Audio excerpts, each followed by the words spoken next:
My eyes flicked open. The clock read 4:51 a.m., and I was wide awake. I'd been dreaming, rich colors, shapes, and places, but couldn't remember all the details.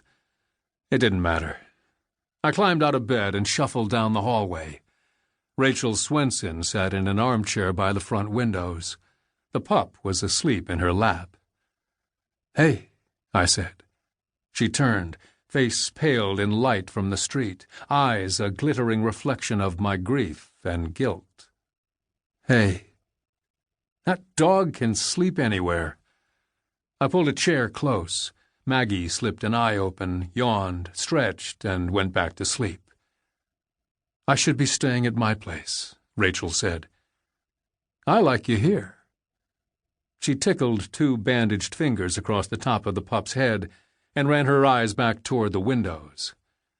Rachel was a sitting judge for the Northern District of Illinois, and one of the finest people I knew. She was also damaged, because she was my girlfriend. Or rather, had been. "I was going to make a cup of tea," I said. "You want one?" She shook her head. I stayed where I was, and we sat together in the darkness. "You can't sleep?" she said. "Dreams." She nodded, and we sat some more. "What's a knife for, Rach?" She looked down at the knife tucked into her left hand. "I got it from the kitchen." "Why?" Her gaze drifted to a small table and the slab of cheese that sat on it. "You want a piece?" I shook my head. She held the blade up between us. "You thought I was going to hurt someone?" "Just wondering about the knife, Rach." "I'm fine." It had been almost a month since the attack. Most of the swelling in her face was gone, the bruises reduced to faint traces of yellow. "What did you dream about?" she said. "I usually don't remember." "Usually?" "Sometimes I get premonitions. Twice before. I wake up and feel certain things have happened. If they've already happened, they're not premonitions." "You're right." "Are you going to make your tea?" "In a minute."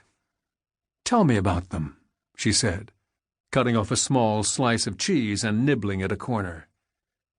"The dreams?" "The premonitions." "I got the first one when my brother died." "Philip?" "I was 17.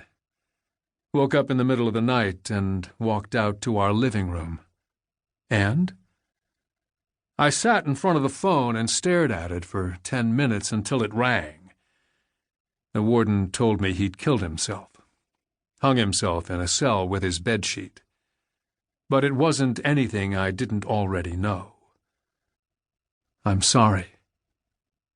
"Second time was a couple years back, the night my father died. I remembered my eyes opening, tasting the old man's passing like dried dust at the back of my throat. I pulled out the whiskey that night and filled a glass. Then I sat by the phone again until it rang." "And now?" Rachel said. "That's the thing. I'm not sure this time. But it's something. I believe so. Yes." She got up from the chair and settled the pup on the couch. "I'll make the tea." I listened to her rattle the tap in the kitchen, then set the kettle. I got up and pulled a book off the shelf, Thucydides' History of the Peloponnesian War.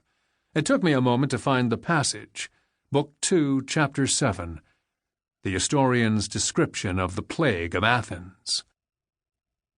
"All speculation as to its origin and its causes I leave to other writers, whether lay or professional. For myself, I shall simply set down its nature and explain the symptoms by which perhaps it may be recognized by the student, if it should ever break out again.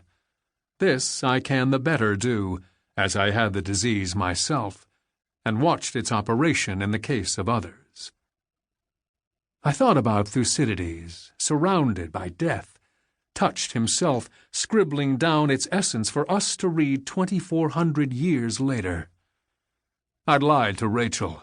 I knew what I feared, knew why I feared it.